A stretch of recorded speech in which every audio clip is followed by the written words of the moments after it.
Welcome to Bonehead Weekly. And this week, we're talking about something that James has always wanted to talk about, how he loves watching other couples, following other couples, lusting Especially in the park. couples in the park. It's Yeah. nice. I mean, if it's not too hot, you don't want to be out there when it's too hot.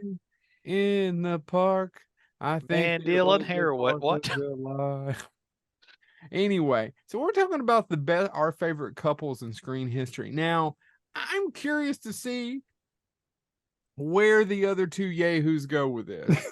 I can guess This may shock you, Joe, but I have been accused of having weird taste in what I consider romance. So. Yeah, me too. Mine, and you use the word romance. So I have 1, 2, 3, 4, 5. I'm not going to do all of them. Okay. No, we may end up doing 2 parts of this or more episodes about this because it's a lot. Are we doing couples as in two people who love each other, or romantic couples? No, I think never explained in the. No. I was going to say, and that was intentional because I do think there are some people that work really well as couples that are not romantic. So that's a good point. And that's what I struggled with, guys. All of mine are romantic, and I kept throwing ones out because I'm like, ooh, this is technically a couple, but no, wait, are they friends, or do they just have good chemistry together? Did they dance in a fountain, Chad? Because if so, they're friends.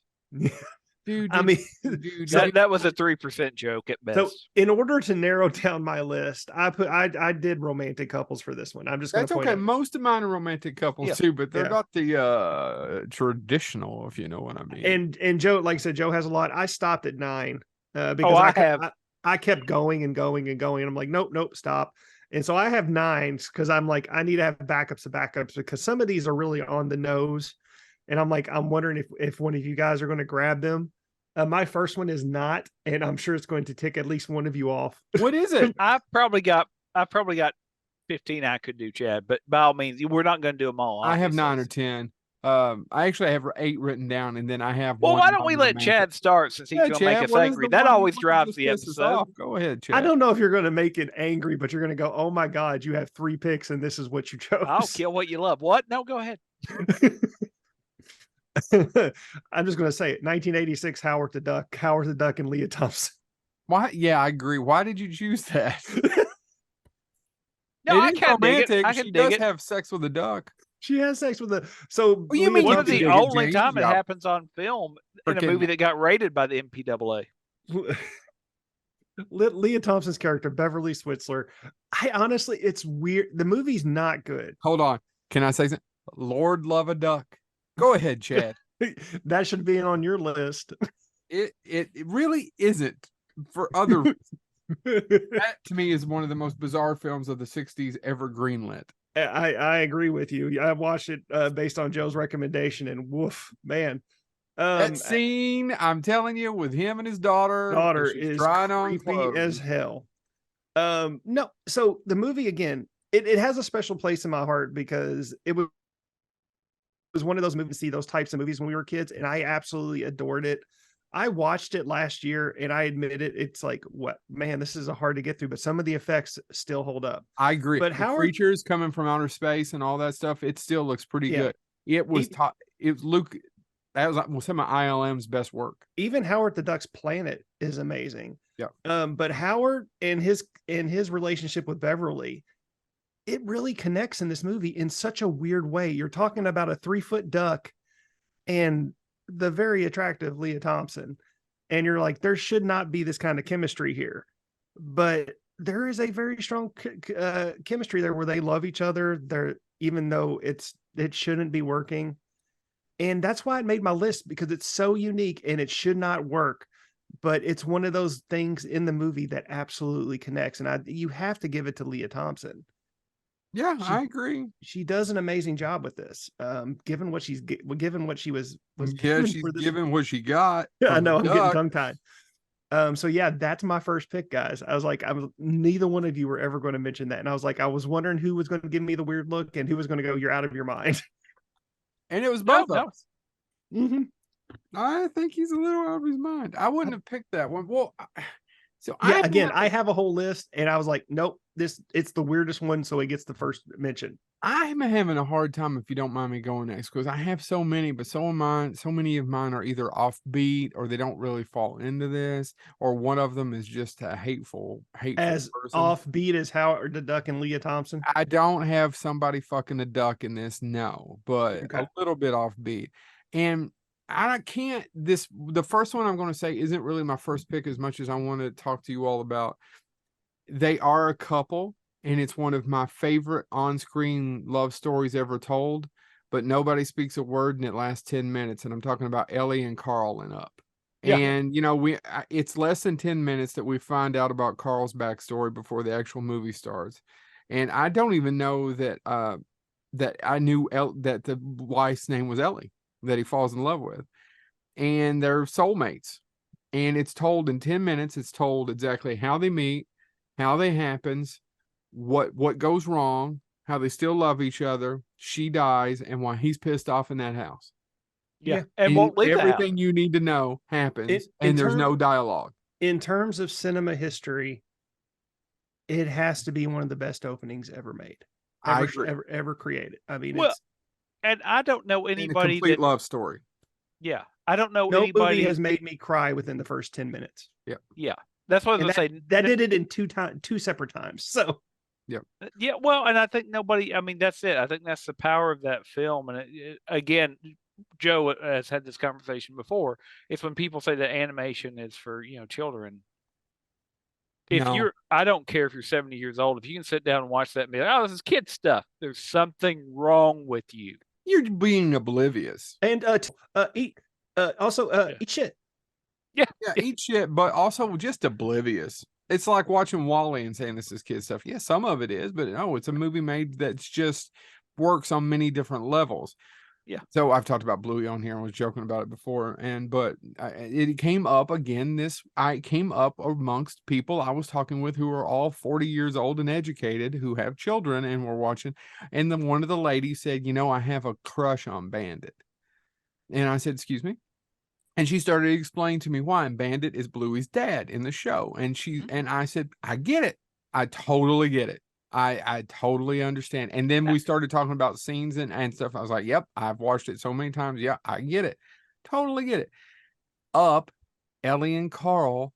Oh, Then whoever she is can't judge me for having dirty thoughts about April O'Neil from the original Teenage Mutant Well, Ninja and I shared that I had dirty thoughts about Jessica Rabbit, and it's Laurel. So there you go. Don't ask why I was talking to Laurel about her sleeping with Bandit. It's so funny She though. said a crush. She didn't say sleep with.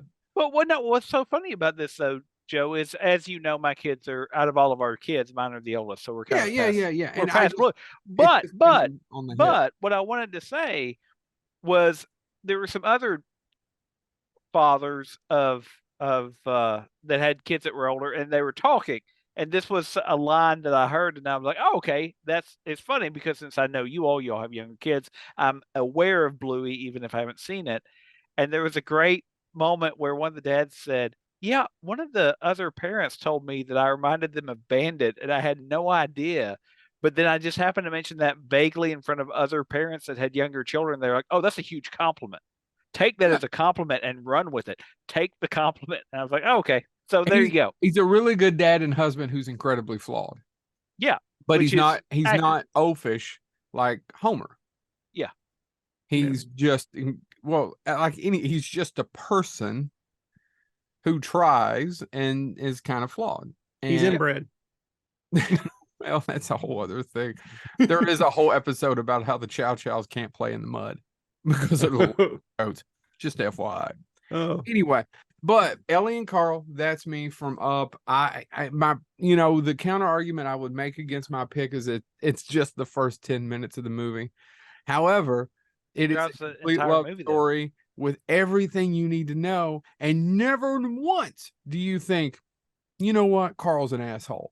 You go, man, Carl, fuck them people. Blow them balloons up and get the fuck out of there. You've had enough. Yeah. Right? Right. Never, not once do you not identify with Carl. Going, yeah, you've had enough shit, Carl. You go live off somewhere else. And hold on, you're saying the name wrong. Carl. There we go. Carl, that Carl. kills people. I had a rumbly in my tumbly for human hands. Carl. James, are you up? I am up. And I'm going to start with. My wife and I both agree that this couple works for us. Now, it's an open relationship in many ways, but once you find out who it is, you understand Once you why. find out what about your relationship between you and Dana, then No. we We are. know about our sex. No. And matter of fact, I don't know about it. And if I wake up smelling ether again, I'm going to call the cops. But I wanted to do a couple That lines. ain't no way to be. Don't be stingy with it, James. Share that love. That booty. I want to share a couple lines from the two people that are in this relationship because they're lines that I love, and this just gives you an insight into it. Let me read a couple lines here. There is nothing more devastating than finding out that your husband has made porn, and it's so bloody boring. A joke has a punchline, and you wouldn't know a punchline if it ran over your scrotum with a penny farthing. Sounds British. That's my good lady wife. I don't think she wants to see that. And then recently I have been seeing another man. He doesn't see me though because I sneak behind him. I speak of the phenomenal couple that is Laszlo and Nadja from the television show What We Do in the Shadows. Yeah. Oh, yeah. There is no better couple because Laszlo has honestly had sex with everything. James, have you watched this past week's episode? I just watched it. Literally, Dana and I watched it about 20 I am minutes before 3 I came seasons downstairs. behind. It's one of those things I eventually want to go and catch. Oh, I mean, they're both so out of touch with reality. Yeah. They have an open relationship, as this week's episode shows. Yeah. But at the same time, they are oddly protective of one another, but also really fed up with one another at the same time, right? It's almost one of those, I love you so much, I can't stomach you anymore. But at the same time, please get away from. There's an entire multi-episode plot about how he has the cursed hat that was cursed by a witch, and every time he wears it, terrible things happen, but he won't give it up. And she gets so furious at him, but at the same time will not stop him from wearing it because it means so much to him. And I think there's something fascinating about that sort of couple, right? I mean, we all know those people that are married to someone that does things that drive them nuts, but at the same time, they obviously still love them. They just don't always like them. Right. And I think a really compelling Is couple. he talking about marriage or is he talking about Bonehead? Yes. I think we're the That was the best answer. That was the best answer. I agree with you. I think that actually that's should a be Phil our Spillman answer, by the way. I think, Blah. Yes. I think that should be our slogan. We're the Laszlo and Nadja of podcast. Yeah. But it's just a really, for a farcical show about vampires living in Staten Island, it's a pretty well realized relationship of if you had been with somebody for hundreds of years. You're just going to have to learn to deal with parts of it. You're going to do certain things, but they are really, there's actually a really sweet scene. Spoiler, Joe, I know you haven't got there, but at the end of one season, when he realizes he has to take care of somebody and he doesn't want to leave, but she has to leave, he literally sends somebody else in his place, but says, make sure she's okay. Make sure, above all else, if you fail me, I'll kill you. Make sure she's okay. But at the same time, he's this horn dog of a character. He's just, and so I think it's a really compelling, there's obviously love between them, but at the same time, it's kind of like we've talked about before, all these vampire films that show them wealthy and relaxed, that's not this show either. They are at times really bored and really just, what are we going to do now? And they're not always having fun. They're not always, and I think that makes their coupling so fascinating because they're in an open relationship, but they're also fiercely loyal and protective of one another on some weird level, while they will constantly mock one another at the same time. Right. So yeah, if you've never seen What We Do in the Shadows, and you want to know what my relationship is outside of it being open, because mine's not. But as far as how my wife treats, I think you protest too much. as far as That's how my not what wife, he told. That's not what he told me with that bottle of Pinot Grigio. What were you doing as with the far bottle as of Pinot Grigio? I'm sorry, Pinot Gorgio. yeah, Yeah, there you go. That's Say it all like you a could real afford. French man. But once again, I mean, my wife would say something to me like, "You wouldn't know a punchline if it ran over your scrotum. What's a penny farthing?" That would be something I could see my wife saying to me. So there you go. Chad. Guys, I'm going to apologize if this made one of your all's What's lists. about time? It's you better make a long list. I was struggling which one, but I'm afraid Can you apologize in song, sort of like "I'm sorry, Miss Jackson"? I'm sorry. I'm sorry, Mr. Thomas. You can go fuck yourself. Oh, he insulted you, James. I don't know. I mean, it's probably. You know how he insulted you? Did you catch it? Oh, I did. I wasn't going to say anything though. It's the Ghostbusters insulted. I didn't get to in my 30s where Peck keeps saying, Mr. And since Joe's just said it, Peter Venkman and Dana Barrett in the Ghostbusters is my second pick. No, I didn't pick it. It didn't even it didn't even occur to me, really. Oh, really? No, it really didn't. Yeah, it was one of those instant ones because the chemistry between Bill Murray and Sigourney Weaver throughout those three films is phenomenal. You see that's the bedroom. Nothing ever happens in there. Well, that's a shame. Chad's really more like a game show host. Who is? Chad. I'm just doing. He was doing lines from Ghostbusters. I was doing. Oh, sorry, it confused the hell out of me. It's all from the same scene. I know, but I got lost. In all fairness, you know how Rubik's cubes confuse some people. Yeah, Chad got confused by those letter cubes you got as a kid, the blocks with letters on them. He was confused. Get so mad that you'd take the blocks out and reinsert them to cheat? No. See, I did. I never. No, I don't know what you're talking about. Never did. Jeez, what a loser would do. I would not. I would not. After Mr. Rubik's put all that time putting them cubes together, I wouldn't do such a thing to his effort. I was talking about the letter ones. I actually took the stickers off a Rubik's Cube one time to cheat. Chad. I was thinking of the plastic ball where you had like the triangle and the square and the circle. Just break it open in two and then put them in there and then close it back up. You don't have to worry about thinking about what shape goes in what hole. I think you were just playing with a stick with a hole in it. That's all we ball had. In a cup. Ball in a cup. We were po.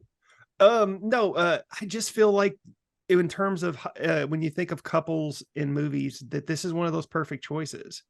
Because like I said, through the span of three films, you see the relationship start. You see instant chemistry between the two. Even though Sigourney Weaver wants nothing to do with him, he just keep plugging, and then of course, as they're getting somewhere, he finally turns into a dog. He shoots her up with Thorazine. He took 300 cc's of Thorazine out on a date. It once again didn't occur to me until the last 10 years, and in the last 5 years, about every 6 months, it shows up on GIFs and memes and whatnot. Yeah. Why does Peter Venkman have Thorazine with him on that date? It makes you wonder.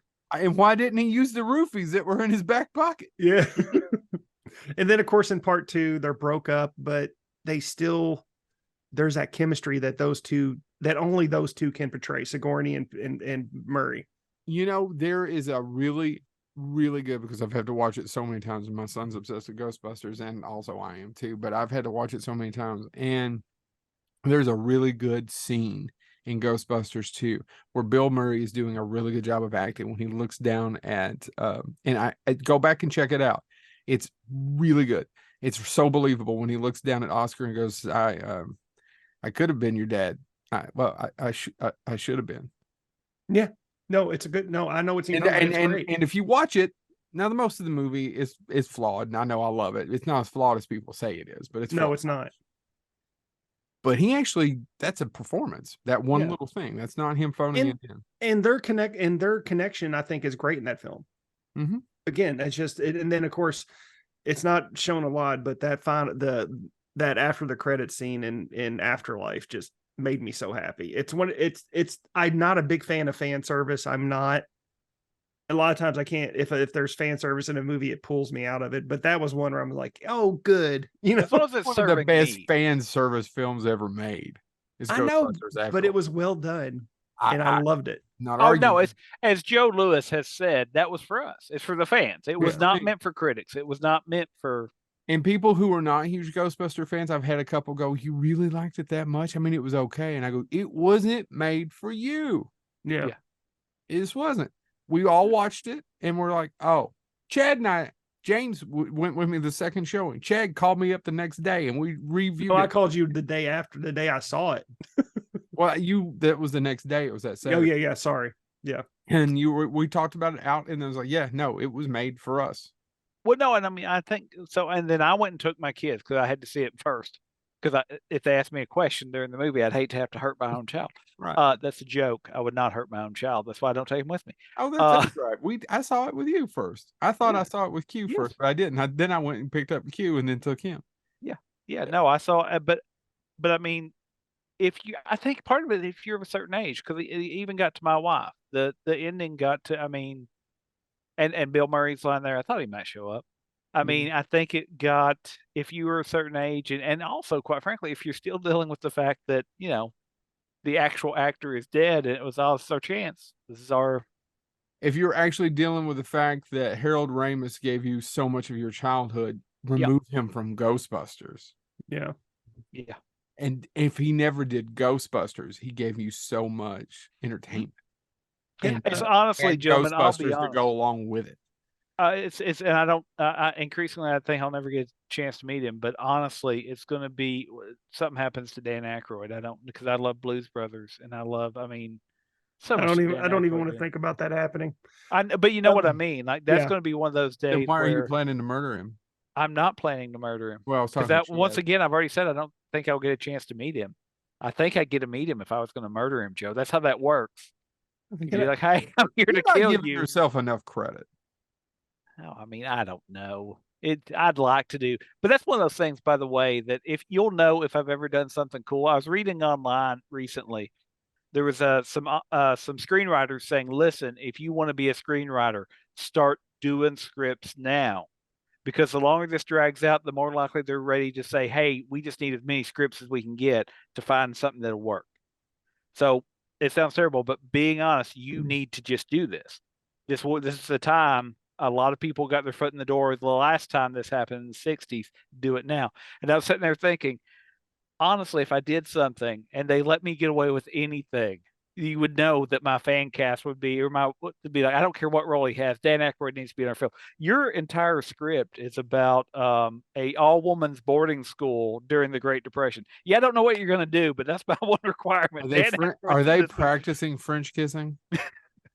No, not. Dude, well, let me shoot you hold my on, idea. Hold on. I was going to say, hold on, Joe. Once again, I thought it was my script. It's never going to get made, and it went for artistic, but you know where it ended up. Yep. Speaking of that, I just off topic, and then Joe, I'll let you do your pick. While I was on the Ghostbusters, I had Ghostbusters pulled up, and I looked. I was like, oh, there's Jennifer Runyon, the one who played the girl student. Mm-hmm. I clicked on her, and I looked at a movie she did recently, and I'm like, why have we not watched this? In 2017, she made Bloodsucker Jones versus the Creeping Death. I went to school with Bloodsucker Jones. And that's a sequel, and it says Bloodsucker Jones and his friends must battle zombies, weight gain, and tumbleweeds as they attempt to save the world from certain doom. Dude, I have been battling weight gain and tumbleweeds all my life. All right, Joe, go. All right, I thought I'd steal this one from one of you all. Actually, and I thought Chad would pick this one, so I was kind of shocked. In fact, I almost didn't go with my other one because I wanted to get this one in first, but I'm going with Albert and Armand from The Birdcage. Oh yeah, no, that's great. And that's another good one that's Nathan Lane and Robin Williams nail it in just every scene. Yeah, you're right, Joe. That's a movie that's better, and it's also a remake that's better than the original. Yep. It was written by Elaine May and Mike Nichols, and Nichols and May were a famous comedy duo in the 50s and 60s. I am ashamed I didn't get it on my list. I didn't even think about it. But and if you never heard of it, it's about two gay dads whose son falls in love with a lady, with a woman whose mom and dad, it's Callista Flockhart, whose mom and dad's played by Gene Hackman and, oh my God, Diane Wiest, right? Diane Wiest, And he's a conservative politician who is in the middle of embroiled in a controversy, and he's trying to get it out of it. And he goes down to Miami where they have a nightclub called the Birdcage, and it's filled with gay men, and hijinks ensue. Right? That's the plot. And the reason that movie, okay, so yeah, that's a comedy, but the reason that movie holds up to many viewings is because of the relationship between Albert and Armand. Yeah. And also Gene Hackman not understanding what's happening when they well, that's true. That's true. Well, Gene Hackman playing it straight. I don't understand. I don't understand. But you know, that's oddly enough, it's one of the fallouts of that film. Not fallout. I guess it's a good thing. But at that time that film was made, Nathan Lane wasn't publicly out. Mm-hmm. Right. And I guess at one point, and somebody can go back and fact check me, but I believe they were promoting the film on Oprah or something, and she was leading a question toward that direction. Yeah, it was. Oprah. And if you go back and watch, Robin Williams saved it more or less. Just came in and so I say that to say that relationship must have had some real world parallels in that Robin Williams cared about Nathan Lane, cared about where he was and all that stuff. And I think that's one of the reasons it works on in the film is there was some mutual respect for those between those actors as well. Yeah, because The Birdcage was Nathan Lane's first big movie, and he was afraid if he came out, that would be the end of it. Live action, right? He shot to fame. He was a Broadway star, but he shot to fame that Lion King. Yeah, Lion King were the same thing, but it was yeah. You're right. No, it was the first where that's Nathan Lane, and you can see him on the screen. Yeah, right. Yeah, that was his first big breakout film, and he was so afraid of being outed that it would just halt his career at that point. And they went on Oprah, and of course, Oprah, being the lovely person that she is, was trying to bring it out of him, and Robin just came in and swooped in and said, "No, we're not doing this." But of course, he didn't say that, but he did it. You know, Robin Williams' performance again. Rest in peace. You know, he's go back and watch that. I just think Albert Armand is what holds the movie together. Yeah, it does. Albert's getting older, who's played by Nathan Lane, and he doesn't feel quite as attractive. It's just there's a lot of layers, and about an older couple. And Armand talking about how legitimately he loves him to his son, you know, when he thinks he's cheating on him, and Armand says, you know, look, how could I, you know, things like that. It's great. Yep. Now, who's up next? James. All right, I'm going to talk about another one, and again, I consider obviously as I started with Nadja and Laszlo, romance or couples that work for me are not the ones that always get along. But this is a couple that we never see do much severe arguing, even though we know that they likewise are going to, if they're lucky, spend eternity together. And that's Adam and Barbara in Beetlejuice. Yeah. The Maitlands they're so boring authentic. Yeah. Yeah. And that's it. Like as a matter of fact, if I don't know if y'all have listened to the musical soundtrack. No. But they do an entire song about how, and that's the turning point in the musical. They start to realize, oh my God, we are boring, and we are just filling up our life with stuff. Mm-hmm. And that's from the musical. But I think even in the musical, they're not parents, so they don't have. And I don't mean this. And it may there's that scene where clearly there's a reason why they can't, because and because she says it to her, she goes, "This house would be so much better for with a family," and then she has that sad face. Yeah. But then they do become parents to Lydia when she really needs parents, because her own parents aren't doing it. They're not where they need to be. But they're never separated even in death, and they really. Like, I read somewhere that somebody that said, Adam's character does a lot of the I wear the pants around here when he knows he doesn't. because he does respect Barbara, and Barbara lets him have that mentality when he needs to have it, right? But they're really they really are made for one another. And it's such a believable, as you said, it's a worn in relationship where both of them have hit, they're comfortable. That's what they're going to be. Yeah. And that's what they're going to be. And I think that's what makes it that much more of an entertaining film, is that you literally have milk toast, encounter Beetlejuice. I mean, that's it. The parallels. You've got two supernatural sides of, they're just dead humans that are going to keep acting human, and then you have Beetlejuice. Right. And so I think they're a fascinating couple, because no matter what happens in that film, and a lot of ludicrous things do happen, obviously, they still stand by one another. Mm-hmm. And so the Maitlands are a power couple in a world of insane things. They're just a very boring power couple, but they're a power couple. So that was one that came to my mind automatically. I was like, yep, Adam and Barbara Maitland may be one of the most compelling, reliable couples in cinema history. Oh, guys, this is where I'm struggling. I know which one I'm going to do, but yeah, this is one of those ones where, man, do we do a second episode, because there are so many great couples? Yes. Let's just go ahead and do 3 or 4, and then do a second episode. So this is part 1, gentlemen. We will, ladies and gents, we'll be doing part 2 next week, because again, there's just so many great couples. So I'm going to end on one that maybe doesn't get thought up a lot, but in terms of when I watch movies, I feel like these two have some of the most perfect chemistry ever. I'm talking about John Cleese and Jamie Lee Curtis in not only A Fish Called Wanda, but Fierce Creatures. I agree. And again, it's 2 separate movies, even though they have pretty much the same cast. And as John Cleese calls Fierce Creatures, it's an equal, not a sequel. Mm-hmm. But their connection in those movies, where they technically start out not loving one another. They actually, Jamie Lee Curtis is in it for a very specific reason. A Fish Called Wanda. Mm-hmm. Fierce Creatures is different, but she's in this for a reason. But then she connects with John Cleese in such a way that it becomes love, and you feel it. You feel that chemistry between the two. And they do it in not only in a very comedic way as well.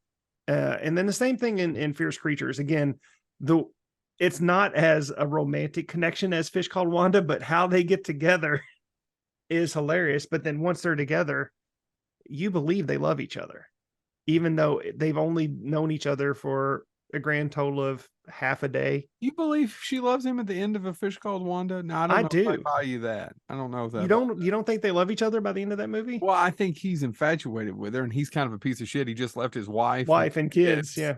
I think we just gloss over that he's getting on the plane with this lady, and he's got a wife and kids here in England as they go off with the money. It's an asshole way, but his family's awful. They are. His wife's awful. Yes. Yes. Yes. So and the kids are all kids suck. All kids. I want a pony. I want a pony. All kids suck. And if you know anything about John Cleese, who prefers his cats over most of his children, then yes. Yeah, it makes complete sense. And he's one of the writers of this film as well. So he's the writer, yes. But no, their chemistry, when you think of Hollywood couples, I don't think there are a lot that match that chemistry, especially now, honestly. And by the way, we never even talked about the whole reason we did this movie is because Barbie came out, and the fact that Barbie and Ken are a Hollywood couple. But again, even as well as they connect, I don't think in terms of a lot of when we do part 2, my list gets even more deep, but I just don't think there's anything that matches those two. I do. Go ahead. And I can't believe this wasn't James's number 1. I really can't. I thought he'd steal it, just like I thought one of you would grab the birdcage. And this one's an old one. This one's from a movie from 1934. But how are you all not said Nick and Nora from The Thin Man? Oh no, it's Oh on the my list. God, I forgot. It's on the list, man. But no, and you're absolutely right. I had to Google it just to make sure it came out in 34. For some odd reason in my head, it came out in 38. If there was a power couple that I wanted to be, that I wanted, to. Oh I'm trying man, to I'll honestly just be a fly on the wall, hang out with them. Right? William Powell and Myrna Loy and Nick and Nora Charles, My Nick God, that is Thin Man. yep. I you've picked two that I've beat myself up that I didn't think of. I just that way. And okay, so you know how I like looking up lists? Yeah. This isn't on, the Birdcage is on some lists. There's a few others that are on some lists that How many had Howard Duck? None. Damn. About as many as I found with the Thin Man, which is kind of a problem. But how can they not keep William Powell and Myrna Loy on any list? well, but you didn't think of it either. I blame Michael Cena. A lot of the stuff I saw on there or I was looking at was really in the last 20 or 30 years. And that's probably a problem. But Yeah. I honestly thought James, if he didn't get it first, then James was going to do it second. Because I have another one that I want to say for our next one that's from the 30s. Well, there's a couple. Yeah. But and one I don't know. I love their relationship, but I don't think they're a great couple. That'll be in episode part 2. I think they're a great couple because I understand most of one side. But anyway, we may do this may be a 3-parter, folks. Of we pick the 2 best couples, and then the 3rd part is we pick the worst ones. Worst, yeah, I was gonna say the worst sounds fascinating to me. Yeah. So, Nick and Nora Charles, guys, the Thin. If you've never seen the Thin Man out there, I know it's in black and white. I know. But it has a puppy. There is a great Tom Savini is one of those people who I wish I'd never met and it does have a puppy because it kind of ruined it for me because he wasn't one of the people that I would want to hang out with. But he has a quote, and I don't know if he stole it from someone or not, but I attribute it to him because that's who I heard say it. It's not an old movie if you've never seen it. Go out and watch The Thin Man. I just started watching the Thin Man series a couple of years ago. That was the first time I'd ever watched it, and I've watched every single one. Just at least check out the first one. Yeah. You'll love it. You will literally love it. Or see and then you have to at least watch the second one because I believe that's Jimmy Stewart's first film. You'll love it. By the way, it's and if you don't know the origin of these characters, they're by Hammett. Dashiell Hammett. Yeah, Hammett, who also gave us Sam Spade, the Maltese Falcon, the Continental, all these different characters, all these classic characters. And Nick and Nora Charles are the best loving drunks you'll ever watch on film. He also created Barney the Dinosaur. I don't think that's accurate. I think you're making things up. But yeah, they're they have a cute puppy who goes along with them, and they're rich and they're bored and they're solving crimes while they're drunk and partying. Yeah. Well, no, Myrna Loy's not came drunk. Out in the last 10 years. I was like, Myrna Loy's not drunk. William Powell, he's drunk. Well, yeah, but she's out having a good time too. She wants to be the detective that he is, and he won't let. Yeah, because he's an ex-detective who's a drunk who married well. Well, His soulmate also is an heiress. Yeah. Why couldn't we all find one of those? But it's such a fun. Honestly, yeah, they're solving murders and stuff, but boy, it's a lot of fun. It's a lot. They're great. They are fun movies. And it's one of those. When people ask me recommendations, like, well, hey, if I tell you to watch something in black and white, will you watch it? No. Well, then I don't even really want to talk to you. Yeah. Much less if give you some of my knowledge. If you cut yourself off from Young Frankenstein, you're the monster. Yeah, absolutely. Or Frankenstein. I know. I was just right though. Or Public Enemy. Especially Bride of Frankenstein. If that movie's just a comedic horror mess. It's a what, Joe? It's a what? A comedic horror mess. That is not what you said. What did I say? I'm not going to repeat it. I thought you actually said. I heard comedic, so I thought right before then he stuttered and it came out another word. Does at least that's what I heard. And then with you next Tuesday. Yeah. I don't think I said it, but hey, you're one of those if you won't watch a black and white picture.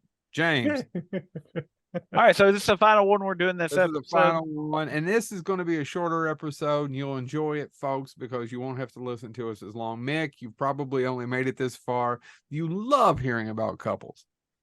Well, I'll be honest. So I've I picked. could spend about 5 minutes talking about how my knee hurts if you wanted to make it longer. No, I think we're no, good. I think some of our episodes are far too long. Just like I think most comedies should never be more than 90 minutes. Most movies should be more than 90 minutes. I hate to Oppenheimer warn you, but anyway. I know. But I've picked really flawed couples that I think work, and I'm going to close on that one because I think, and this probably says more about me than anything else, but I can watch a film like The Notebook, but I don't care about the couple when they're young. Yeah. I just had this conversation with somebody today who's telling me how much they love Nicholas Sparks. I don't care about them when they're young. That's not what romance, that's not what coupling has been for me. That's probably because I don't. That's why James hangs out at the nursing home. Well, it's the reason why they have an open relationship, so Dana can get the D. No, I don't look like Ryan Gosling. My wife settled for jacked up teeth and heavy set. Don't sell yourself short. You're a tremendous slouch. Yeah, I'm not. But I think let's not talk about your ears either. There's pick a subject. I'm overweight. I got bad believe teeth. He found a headset that would cover them. That's I wear glasses. I'm blind as a bat. I mean, honestly, I don't know why anybody married me.